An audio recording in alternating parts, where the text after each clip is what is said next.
Hello friends, இன்னைக்கு ஒரு snacks recipe மரவள்ளி கிழங்கு சிப்ஸ் தான் செய்ய போறோம்.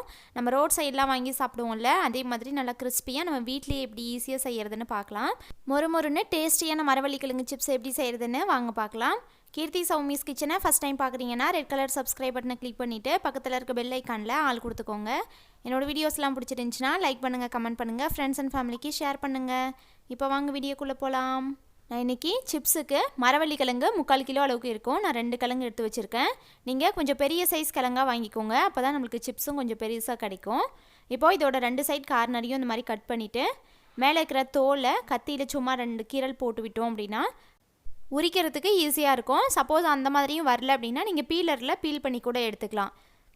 இந்த மாதிரி போட்டு விட்டோம்னா கையில் சும்மா மேலே மட்டும் அந்த தோலை பிடிச்சி இழுத்தோம் அப்படின்னாவே ஈஸியாக பிரிஞ்சு வந்துடும். ஒவ்வொரு கிழங்குல வராது, அதுக்கெல்லாம் நீங்கள் கத்தியில் கொஞ்சம் கொஞ்சமாகவே அந்த தோலை வந்து க்ளீன் பண்ணி எடுத்துக்கணும். இதே மாதிரி நான் 2 கிழங்கும் மேலே இருக்கிற தோல் எடுத்துகிட்டு தண்ணியில் போட்டு ஊற வச்சுக்கலாம். ஒரு 1 மணி நேரம் இது தண்ணியிலேயே ஊறணும், அப்போ தான் சிப்ஸ் கொஞ்சம் மொறுமொறுன்னு வரும். இப்போது 1 ஹவருக்கு அப்புறம் நல்லா ஒரு துணியில் மேலே இருக்கிற தண்ணிலாம் தொடச்சிட்டு ஒரு அரை மணி நேரம் இதை காய வச்சுக்கலாம். இப்போது ஒரு 1/2 ஹவருக்கு அப்புறமா இதை சிப்ஸாக சீவிக்கலாம். இந்த மாதிரி கிரேட்டர் இருக்கும், அதில் சின்ன பிளேடு இருக்கும்ல அது போட்டுக்கோங்க. ரொம்ப பெரிய பிளேடு இருக்கும்ல அது போடக்கூடாது. இப்போ இதை போட்டதுக்கப்புறமா இந்த கிழங்கு எடுத்து வச்சு கிழங்கு இந்த மாதிரி ஸ்ட்ரைட்டாக பிடிச்சி ஸ்லைஸ் பண்ணிக்கலாம். சைட்லேயும் பண்ணலாம், ஆனால் அந்த மாதிரி கரெக்டான ரவுண்ட் ஷேப்பில் கிடைக்காது.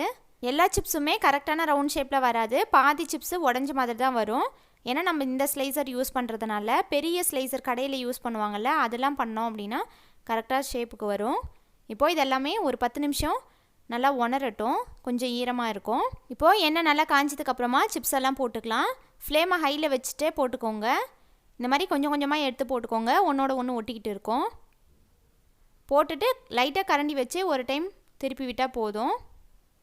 இந்த எண்ணெய் எவ்வளோ பிடிக்குமோ அந்தளவுக்கு சிப்ஸ் போட்டுக்கலாம். ரொம்ப போட்டுட்டோம் அப்படின்னா சரியாக வேகாது, வதவதன்னு இருக்கும். ஃப்ளேமை ஃபுல்லாகவே மீடியம் இல்லைனா ஹைலியே வச்சு பொரிச்சிக்கோங்க. லோ ஃப்ளேமில் வச்சோன்னா சிப்ஸ் எல்லாம் எண்ணெய் குடிச்ச மாதிரி மேலே ஃபுல்லாக எண்ணெயாக இருக்கும். இந்த சிப்ஸு கரெக்டாக ஒரு 3 மினிட்ஸ் இல்லைனா 4 மினிட்ஸ்க்குள்ளே நல்லாவே மொறுமொறுன்னு வெந்துடும். நம்ம கரண்டியில் எடுத்து போடும் போதே சத்தம் கேட்கும், இல்லைனா இந்த இதோட சைட்ஸ் எல்லாம் வந்து லைட்டாக ப்ரௌன் கலராக சேஞ்ச் ஆகும். அப்போது இந்த சிப்ஸை வெளியே எடுத்துடலாம். நான் இதே மாதிரி எல்லா சிப்ஸும் போட்டு எடுத்துக்கிறேன். இப்போது சிப்ஸில் சேர்க்குறதுக்கு கொஞ்சமாக மிளகாப்பொடியும் உப்பும் மிக்ஸ் பண்ணிக்கலாம். நான் இந்த பவுலில் 1/2 டீஸ்பூன் மிளகாப்பொடி 1/2 டீஸ்பூன் உப்பு சேர்த்து ரெண்டையும் மிக்ஸ் பண்ணிக்கிறேன்.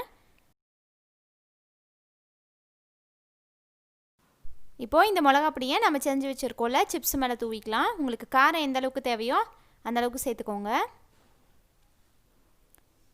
தூவிட்டு லைட்டாக இதை குலுக்கி விட்டுக்கலாம்.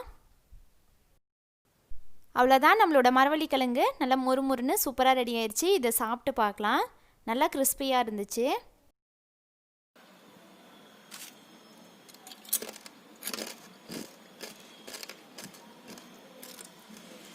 ஃப்ரெண்ட்ஸ், நம்மளோட டேஸ்டியான மரவள்ளி கிழங்கு சிப்ஸ் ரெடி ஆயிடுச்சு. நீங்களும் இதை கண்டிப்பாக வீட்டில் ட்ரை பண்ணிட்டு ஃபீட்பேக் கமெண்ட்ஸில் சொல்லுங்கள். இந்த வீடியோ பிடிச்சிருந்துச்சுன்னா லைக் பண்ணுங்கள், ஷேர் பண்ணுங்கள். KeerthiSowmi's கிச்சனை சப்ஸ்கிரைப் பண்ணுங்கள். தேங்க்ஸ் ஃபார் வாட்சிங்.